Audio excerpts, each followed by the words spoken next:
Yeah, it was a good fight card, I have to say. Really, really good fight card, and a couple of good stoppages in there as well. Cool, yes, definitely. Especially, and I'll tell you what, great fight card, guys, if you do like blood, guts and gore, because there was an awful lot of blood last night. Yes. I mean, watching that fight, there was plenty of other people in the super middleweight division who had John Ryder's name written down and went, fuck that, I'll have a better night, I think. Yes, you know, and I think his next opponent, that's why.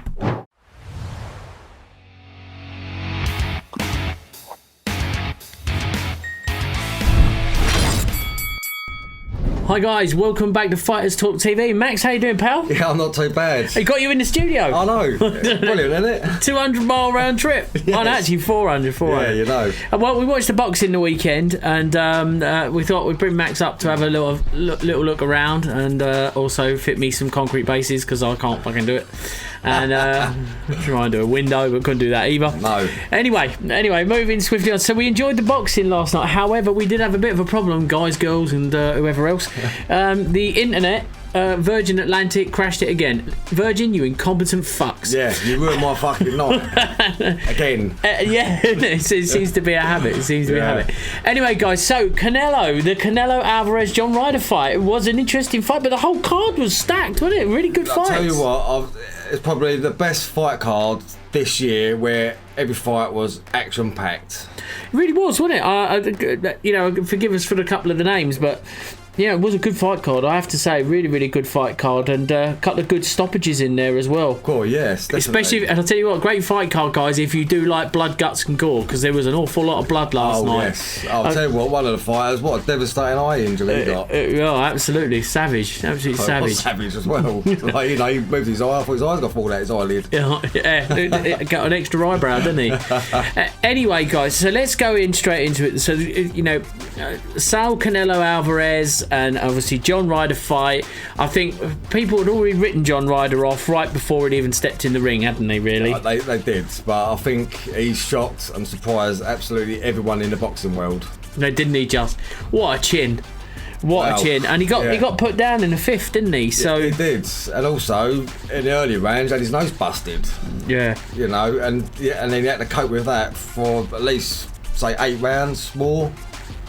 Yeah, I'll tell you, it was... Yeah, it was. No, wouldn't say that. I'd say 7 rounds. 7 rounds? Well, yeah, if he was down in it, yeah. 5 plus 7 is 12, yeah. That's why.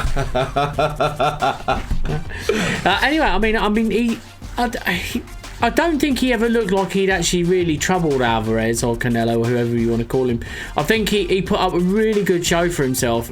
But one thing I think he did show is that I was quite questioned, and then fans were booing the 12th round for Canelo. They really were, and I'm thinking, has he shown the world that Canelo's losing his magic? Yes, because he's, you know, Canelo's normally knocking the people out, but with Ryder, there was nothing like that. Ryder just kept at him, coming, like it was relentless, you know. And I'd take my hat off for him for doing what he done.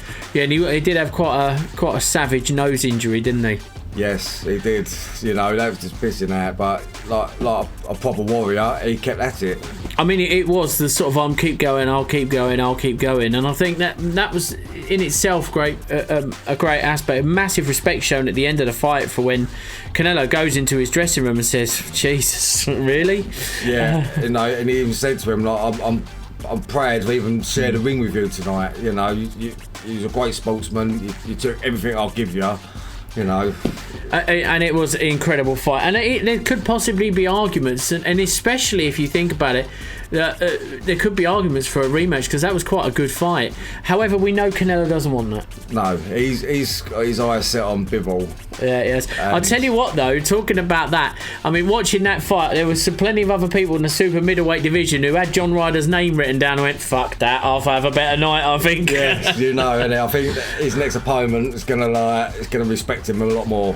Oh, damn straight. Yes. Damn straight. He is as tough as they come. Tough as old boots, that one, I'll tell you. Yes. But let's talk about the Bibble thing, right? You know, he wants Dimitri Bibble.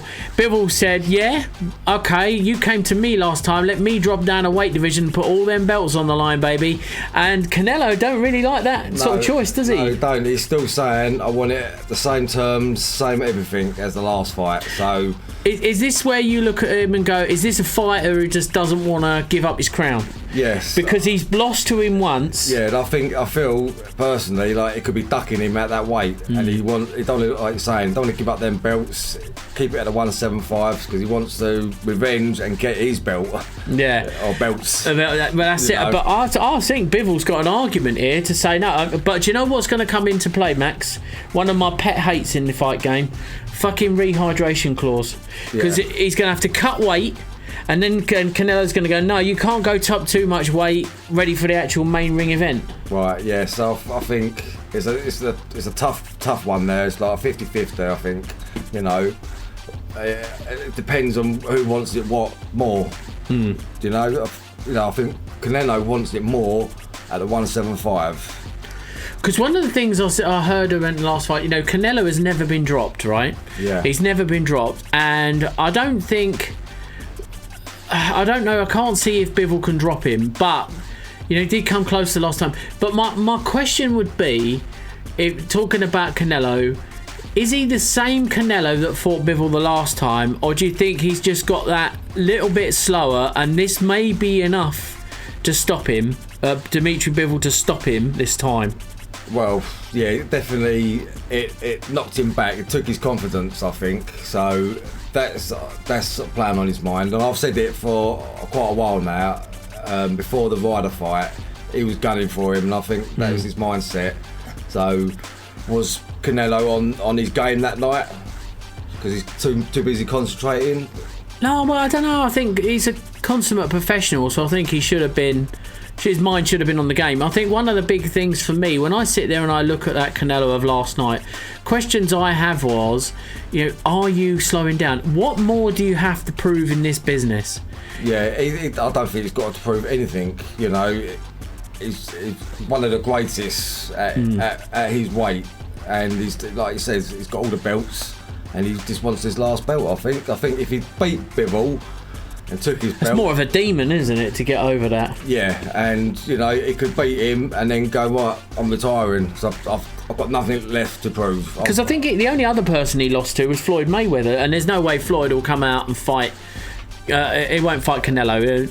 That's too big for him. Floyd's too old now to take on someone like Canelo. Yeah, I do. I think he won't do that. But I do think that, you know, when you sit there and you look at Canelo and think, you know, if you're that hungry to get Bibble in that ring, and it really matters to you that beating him and righting that wrong, if you like, do you stand there and put it all or nothing? Do you say to the world, my name's Saul Canelo Alvarez, I'm going to fight Dimitri Bibble at my super middleweight, I'm putting everything I've got on the line, guts and glory, all for nothing, nothing for everything. If I win, I'll retire taking all the glory with me. If I lose, I retire knowing that I was one of the greatest of all time, and there was just that one step too far, that one challenge that was too high. You know, remember, never been put down, never been knocked out, you know, lost twice on decisions. But you have to sort of say to yourself, where does the line have to draw? What is it that he's doing it for now? It can't be money. 200 million they reckon he made last year. Yes, it was. I've heard that it was 200 million last year. Yeah, and it's going to be 50 million already. You know, with endorsement deals and everything else. Yeah. You know, so what has he got to fight for now if it's not money? Is it for pride? Is it Mexican pride? Is it? Well, we talked about this, and we were talking about the two sort of toughest nations out there. Right, two toughest nations out there are the two that will collide, isn't it? Really, you've got Mexicans are really tough fighters. They're like punching concrete, fighting Russians that are like punching steel. Yeah. I mean, it's you know, it really is, and you know, it's really is one of those things. And I think Bibble's Russian, so it is an interesting fight, and it's as tough as they come. Yeah, as he proved it. Yeah, exactly.